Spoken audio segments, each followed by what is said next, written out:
Over 90% of chronic diseases today trace back to one major misconception, one big foundational lie, and it's taken decades to uncover and correct them. Before we dive into the root cause behind most chronic illnesses, let's walk through a few shocking truths about how some of the most harmful substances became normalized. Let's start with Crisco, marketed in 1911 as a modern cooking oil. What most people don't know is that it began as a byproduct of candle making. Cottonseed oil was commonly used in lamps and candles, and someone had the bright idea to rebrand it for cooking, replacing traditional fats like butter, tallow, and lard. Out of all the substances that damage the heart, brain, and cellular function, trans fats are among the worst. They were never tested for long-term safety, yet were promoted for nearly a century.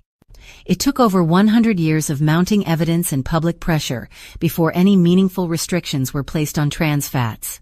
Toxic ingredients in food. Remember asbestos? Once used in household insulation, it took nearly 90 years to phase it out, despite strong links to cancer. Or DDT, a potent pesticide that lingered for decades before it was finally banned. But perhaps even more disturbing is glyphosate, better known as Roundup. Initially used to clean industrial pipes, it was later adapted as a weed killer and now coats many of our crops. Then there's fluoride, still added to public water and toothpaste under the guise of preventing tooth decay. Few realize it originated as an industrial waste product from aluminum manufacturing.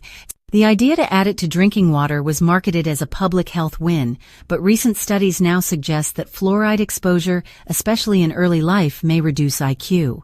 Some states are finally pushing back against its use. What about sodium nitrate, commonly found in processed meats like bacon and hot dogs? Originally used to stabilize explosives, it found its way into our diets with little scrutiny. Or saccharin, the artificial sweetener that comes from petroleumate, another example of chemical rebranding. One of the most overlooked issues is biosolids, processed sewage sludge used as fertilizer in agriculture. That's right, waste products from sewage treatment facilities are being applied to the same soil growing your vegetables. But among all these questionable ingredients, GMO corn may be the most widespread. Dent corn, a genetically engineered field corn not intended for direct consumption, is produced in massive quantities with government subsidies. It's dirt cheap, less than 200 a ton, is fed to livestock and used to manufacture over 40 food additives, including high fructose corn syrup, maltodextrin, and modified food starch. Even much of the vitamin C on the market is corn-derived. Then there's seed oil, corn, soy, and canola that still masquerade as heart-healthy despite mounting evidence of their inflammatory effects.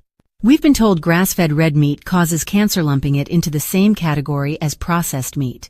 That's not only misleading, it's flat-out wrong. Butter, allegedly, clogs arteries. That's another myth. Butter, especially from grass-fed cows, contains essential fats that can support brain and heart health. Eggs, demonized for their cholesterol content, again, based on outdated science. I could go on and on. But let's zero in on the one biggest lie that's caused more chronic disease than any other.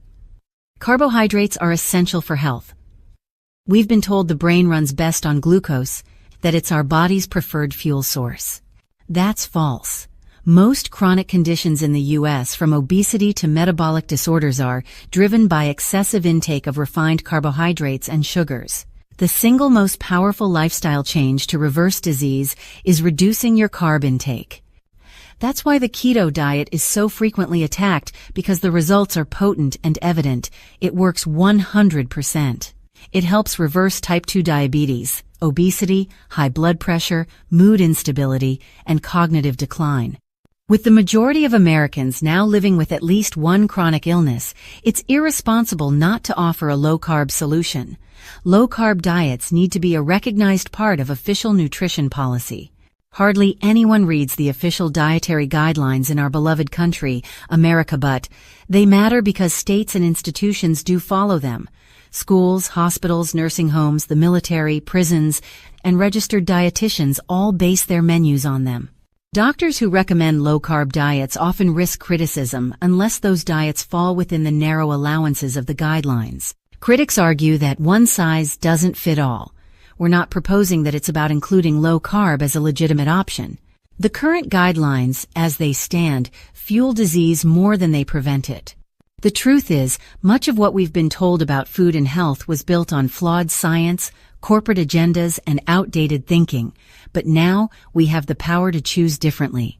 By understanding the real root causes of chronic disease and challenging the myths, we can take back control of our health.